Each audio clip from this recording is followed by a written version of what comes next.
உலகமெங்கும் வாழ்ந்து கொண்டிருக்கின்ற சகோதர சகோதரிகளுக்கு அன்பார்ந்த வணக்கங்கள் மற்றும் வாழ்த்துக்கள்.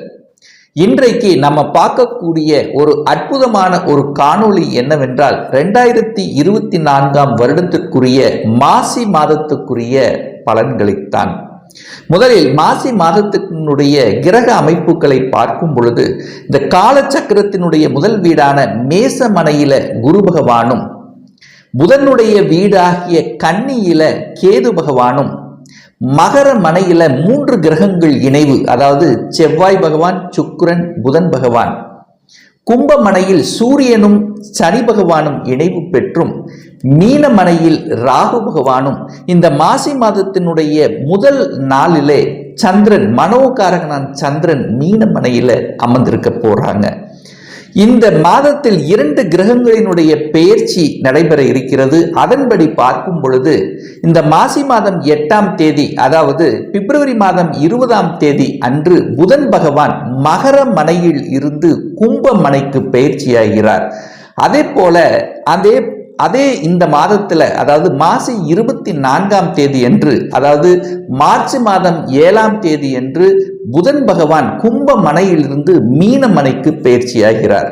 சரி, அதே போல சுக்கிரனுடைய பெயர்ச்சியும் இந்த மாதம் நடைபெற இருக்கிறது. அப்ப பார்க்கும் பொழுது இந்த மாசி மாதம் 24ஆம் தேதி, அதாவது மார்ச் மாதம் 7ஆம் தேதி என்று சுக்கிர பகவான் கும்பமனைக்கு பெயர்ச்சியாகிறார். ஸோ இந்த கிரக அமைப்புகளை வைத்துக்கொண்டு என்ன மாதிரியான பலன்கள், சாதகம் என்ன, பாதகம் என்ன, எதை செய்யலாம், எதை செய்யக்கூடாது, இந்த மாதத்தில் எந்த வழிபாடு நமக்கு உகந்தது என்பதை பற்றித்தான் டீட்டெயிலாக பார்க்க இருக்கிறோம். அதற்கு முன்னால் நம்முடைய சேனலை ஃபர்ஸ்ட் டைம் நீங்கள் பார்ப்பவர்கள் என்றால் மறக்காம சப்ஸ்கிரைப் பண்ணிக்கிங்க. தனுசு ராசி அன்பர்களே, இந்த 2024 வருடம் மாசி மாதம் எப்படி இருக்கும், அதாவது தொழில், வேலை, வியாபாரம் சார்ந்த விஷயங்கள், தனம், குடும்பம் சார்ந்த விஷயங்கள், தான் அசையும் சொத்து வாங்கக்கூடிய யோகம் இருக்கிறதா, குழந்தைகளினுடைய நலன்கள் எப்படி இருக்கும், வெளிநாட்டு வாழ்க்கை அமையுமா, இப்படி எல்லா விஷயத்தையும் செக்மெண்ட் வைஸா நம்ம பார்க்கலாம். முதலில் உங்களுடைய எண்ண ஓட்டங்கள், மனநிலை எப்படி இருக்கும்னு பார்க்கும் பொழுது உங்க ராசிநாதன் என்று சொல்லக்கூடிய குரு பகவான் 5ஆம் இடமான பூர்வ புண்ணியஸ்தானம் பஞ்சமஸ்தானத்தில் அமர்ந்து கொண்டு உங்க ராசியை பார்ப்பது உங்களுக்கு அனைத்து விதத்திலும் மேன்மை, தொட்டது துளங்கக்கூடிய ஒரு நல்ல மாதமாக, ஒரு வெற்றி மாதமாக உங்களுக்கு அமைகிறது. ஏன்னா கடந்த சில மாதங்களுக்கு முன்னாடி பார்த்தீங்கன்னா உங்களுக்கு ஏதாவது ஒரு ரூபத்தில் குழப்பங்கள் இருந்து கொண்டே இருந்திருக்கும். ஏன்னா உங்க ராசிநாதனோட ராகு இருந்தால், உங்க ராசிநாதன குரு அதாவது வக்ரமாக இருந்தால், இப்போ பரிபூர்ண ஒளியுடன் 5ஆம் இடமான பூர்வ புண்ணியஸ்தானத்தில் அமர்ந்து கொண்டு உங்க ராசியை பார்க்கக்கூடிய நிகழ்வு உங்களுக்கு அனைத்திலும் நல்லவைகள் நடக்கக்கூடிய, தொட்டது துளங்கக்கூடிய, அதாவது எண்ணிய காரியங்கள் ஜெயமாகக்கூடிய வகையில் அமைகிறது.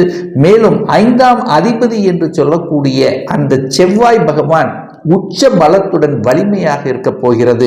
அப்போ உங்க தனுசு ராசி அன்பர்களுக்கு யோகத்தை தரக்கூடிய ஒரு கிரகம் என்று சொன்னால் அது செவ்வாய் பகவான். 1.5 வருடங்களுக்கு பிறகு செவ்வாய் பகவான் உச்ச பலத்துடன் தனஸ்தானம், குடும்பஸ்தானத்தில் அமர்ந்திருக்கக்கூடிய நிகழ்வு ஒரு அற்புதமான ஒரு நிகழ்வு. அப்போ தனம் பெருகக்கூடிய அமைப்பு, குடும்பத்தில் ஒரு நல்ல சுப காரியங்கள் செய்யக்கூடிய அமைப்பு, இதுவரைக்கும் உங்க பேச்சை கேட்காதவர்கள் கூட இப்ப கேட்கக்கூடிய அமைப்புகளை உங்களுக்கு நிச்சயமாக உருவாக்கும். தொழில் சார்ந்த விஷயங்கள், வியாபாரம் சார்ந்த விஷயங்கள், வேலை சார்ந்த விஷயங்கள் எப்படி இருக்கணும் பார்க்கும் பொழுது 10ஆம் இடத்தை பார்க்கணும். அந்த 10ஆம் அதிபதியாக இருக்கக்கூடிய புதன் பகவான் 2ஆம் இடத்தில் உட்கார்ந்திருக்கார். அதாவது தனக்கு 5ஆம் இடமான 2ஆம் இடத்தில் இருப்பது உங்களுக்கு செய்யக்கூடிய தொழில்கள் மூலமாக தன விருத்தியை தரக்கூடிய அமைப்பு தான் உருவாக்கும். அதே சமயத்தில் பார்த்தீங்கன்னா இந்த மாதம், அதாவது இந்த மாசி மாதம் 8ஆம் தேதி என்று, அதாவது பிப்ரவரி மாதம் 20ஆம் தேதி என்று புதன் பகவான் கும்பமனைக்கு சென்று அமர இருக்கிறார்.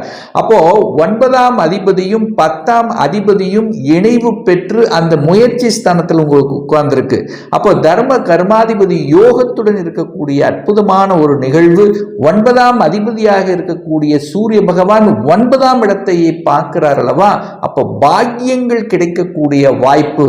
என்ன பாக்கியங்கள் காரியங்களுக்காக நீங்கள் ஏங்கிக் கொண்டிருக்கிறீர்களோ, எந்த பாக்கியங்கள் உங்களுக்கு தடைப்பட்டு கொண்டிருக்கிறதோ அந்த பாக்கியங்கள் உங்களுக்கு நிறைவேறக்கூடிய ஒரு நல்ல மாதம்.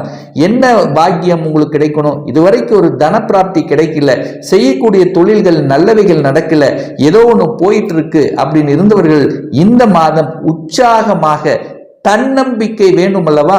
அந்த தன்னம்பிக்கை பிறந்து நீங்கள் செய்யக்கூடிய காரியங்கள் எல்லாம் வெற்றி பெறக்கூடிய தனத்தை, அதாவது தன லாபம் கிடைக்கக்கூடிய வகையில் இந்த மாதம் உங்களுக்கு சிறப்பாக இருக்கு.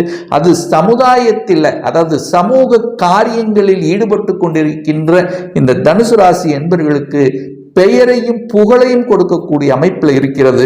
இதுவரைக்கும் ஒரு நல்ல வேலை செஞ்ச, உழைப்புக்கேற்ற ஒரு ஊதியம் கிடைக்கல, என்னை யாரும் ஒரு ரெகனைசேஷனை பண்ணல, என்னுடைய உழைப்பெல்லாம் மற்றவர்களுக்கு தான் ஆகி கொண்டிருந்தது, பிரயோஜனமாக இருந்தது, எனக்கு கிடைக்கலையே என்று வருத்தத்தில் இருக்கக்கூடிய தனுசு ராசி என்பவர்கள் இப்போ இந்த காலகட்டத்தில் உங்க மேலதிகாரிகள், உங்க பாஸ் உங்களை புரிந்து கொள்ளக்கூடிய தன்மை, உங்களுக்கு அடிஷனல் ரெஸ்பான்சிபிலிட்டி கிடைக்கக்கூடிய வாய்ப்புகள், அதுவும் குறிப்பாக தன்னுடைய டார்கெட் வச்சு செய்யக்கூடிய தொழில்கள் பார்த்தீங்கன்னா, அதாவது இந்த டார்கெட்டை ரீச் பண்ணணும் அப்படின்னு இருக்கக்கூடியவர்கள் எல்லாம் அந்த டார்கெட்டை ரீச் பண்ணக்கூடிய தன்மையும், தன்னுடைய பேச்சு அறிவு வச்சு செய்யக்கூடிய தொழில்கள், கன்சல்டன்சி, தரகு, கமிஷன், இந்த மாதிரியான துறைகள், அதாவது காசு பணத்தை மூலதனமாக போடாமல் தன்னை அறிவை வைத்து செய்யக்கூடிய அனைத்து விதமான தொழில்கள் மூலமாக ஒரு நல்ல லாபத்தையும் ஒரு கௌரவத்தையும் சம்பாதிக்கக்கூடிய வகையில இந்த மாதம் உங்களுக்கு சிறப்பாக இருக்குன்னு சொல்லணும். 3ஆம் இடத்துல உபஜயஸ்தானம் என்று சொல்லக்கூடிய 3ஆம் இடத்தில் சனி பகவான் இருப்பது நல்லது. 3லே சனி பகவான் ஆட்சி பலத்துடனும் மூலத்திரிகோணம் பலம் பெற்று வலிமையாக இருக்கக்கூடிய ஒரு காலகட்டம். தன்னம்பிக்கை பெருகும். தன்னம்பிக்கை காரகன் என்று சொல்லக்கூடிய சூரியனும் அந்த 3ஆம் இடத்தில் இருக்கார். நல்ல தைரிய வீரியம் பெருகும். என கடந்த காலத்தில் எத்தனையோ சோதனைகளை சந்தித்துக் கொண்டிருந்தோம், எத்தனையோ விஷயத்தில் பாதிப்படைத்துக் கொண்டிருந்தோம். அது போனது போகட்டும். இப்போ அந்த உற்சாக தன்மையுடன் செயல்பட்டு வெற்றி பெறக்கூடிய வகையில் இப்படி செய்தால் வெற்றி அடைவேன், இப்படி செய்தால் நல்லது, அப்படி என்கின்ற அந்த புத்திசாலித்தனம் உங்களுக்கு கிடைக்கக்கூடிய ஒரு மாதம் அப்படின்னு சொல்லலாம். அதாவது ஒரு ஸ்ட்ராட்டஜிக் பிளான் சொல்லுவாங்க பார்த்தீங்களா, அந்த பிளான் பக்காவா வகுத்து திறம்பட செய்து அதை வெற்றி பெறக்கூடிய ஒரு நல்ல மாதமாக அமைகிறது. 9ஆம் இடம் என்பது பாக்கியத்தை கொடுக்கக்கூடிய இடம். அது சிம்ம மனையாக வருகிறது தனுசு ராசி அன்பர்களுக்கு அல்லவா. அப்போ சிம்ம மனை வலுப்பெற போகிறது. அப்போ சிம்ம மனை வலுப்பெற்றாலே அரசு சார்ந்த விஷயத்தில் நீங்கள் எண்ணிய காரியங்கள் ஜெயிக்கக்கூடிய தன்மை. அப்போ இந்த தனுசு ராசி என்பர்கள் கடந்த காலத்தில் ஒரு கவர்மெண்ட் எக்ஸாம் எழுதின, அது தோத்து போயிட்டு தோல்விதான் இருக்கிறது, மன உளைச்சலோடு இருந்தவர்கள். ஆனா மனதில் மட்டும் தன்னம்பிக்கையோடு நான் அரச வேலைக்குத்தான் போகணும் என்கின்ற எண்ணத்தில் குறியாக இருக்கக்கூடிய தனுசு ராசி என்பவர்களுக்கு இந்த மாதம் நீங்கள் நினைத்த காரியங்கள் வெற்றி பெறக்கூடியதும், அதில் தன்னம்பிக்கையோடு செய்யக்கூடிய தன்மையும், அதில் வெற்றி பெறக்கூடிய வாய்ப்புகள் பிரகாசமாக இருக்கிறதுன்னு சொல்லலாம். தந்தையின் மூலமாகவும் தந்தை வர்க்கத்தின் மூலமாகவும் நல்லவைகள் நடக்கக்கூடிய ஒரு நல்ல மாதம் அப்படின்னு சொல்லணும். 4ஆம் இடத்துல ராகு உட்கார்ந்து இருக்கார்லவா, அந்த சுகஸ்தானத்தில் ராகு இருக்கிறதுனால தாயினுடைய உடல்நலத்தை மட்டும் கொஞ்சம் கவனத்தில் எடுத்துக்கணும். அதே சமயத்தில் சூரியனும் சனியோடு சேர்ந்திருக்கிறதுனால தாய் தந்தை உறவுகள் சார்ந்த விஷயத்துல கொஞ்சம் விட்டு கொடுத்து கோபம் ஆக்ரோஷம் இல்லாமல் தாய் தந்தரை பார்த்துக்கணுங்கிறதையும் நீங்கள் ஆழமாக மனதில் பதிய வைத்துக் கொள்ளுங்கள். 5ஆம் இடத்தில் குரு இருக்கிறதுனால குழந்தைகளுடைய நலன்கள் சிறப்பாக இருக்கும். குழந்தைகளால உங்களுக்கும் உங்களால குழந்தைகளுக்கும் நல்லவைகள் நடக்கக்கூடிய தன்மை. குழந்தைகள் என்ன படிக்கணும்னு ஆசைப்படுகிறார்களோ அந்த ஆசைகள் நிறைவேறக்கூடிய தன்மை.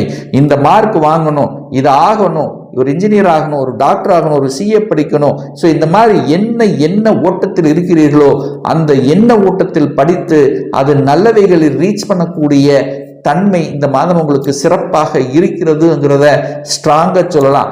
திருமணம் சார்ந்த சுப காரியங்கள் நடக்குமா அப்படின்னு கேட்டீங்கன்னா, திருமணம் சார்ந்த சுப காரியங்கள் என குரு பகவான் 11ஆம் இடமான லாபஸ்தானத்தை பார்க்கிறாரு. அந்த சுக்கிரனும் பார்த்தீங்கன்னா இந்த மாதம், அதாவது இந்த மாசி மாதம் 24ஆம் தேதி, அதாவது 7ஆம் தேதி ஆகிய அதை 7/3/2024 அப்படி என்று அந்த சுக்கிரனும் 3ஆம் இடமான முயற்சி ஸ்தானத்தில் அமர்ந்து கொண்டு 9ஆம் இடத்தை பார்க்கறதுனால இந்த திருமண பாக்கியங்கள் உங்களுக்கு நடக்கக்கூடிய, அதாவது இதுவரைக்கும் ஒரு செட்டே ஆகல, திருமணம் தள்ளி போய்கொண்டே இருந்தது, ஒரு நல்ல வரன் அமையல, என்ன ஸ்டேட்டஸுக்கு தகுந்த மாதிரி வரன் அமையல, இப்படி ஏதாவது ஒரு தடைகள் இருந்து கொண்டிருந்தவர்கள் எல்லாம் அந்த தடையை நிவர்த்தியாகி இன்னாருக்கு இன்னார் அப்படிங்கிற மாதிரி இவர்தான் என்று அடையாளம் படுத்தக்கூடிய நல்லவைகள் நடக்கக்கூடிய, சுப காரியங்கள் உங்களுக்கு உங்க குடும்பத்தினருக்கு நடக்கக்கூடிய ஒரு அற்புதமான ஒரு மாதமாக திகழ்கிறது இந்த தனுசு ராசி அன்பர்களுக்கு.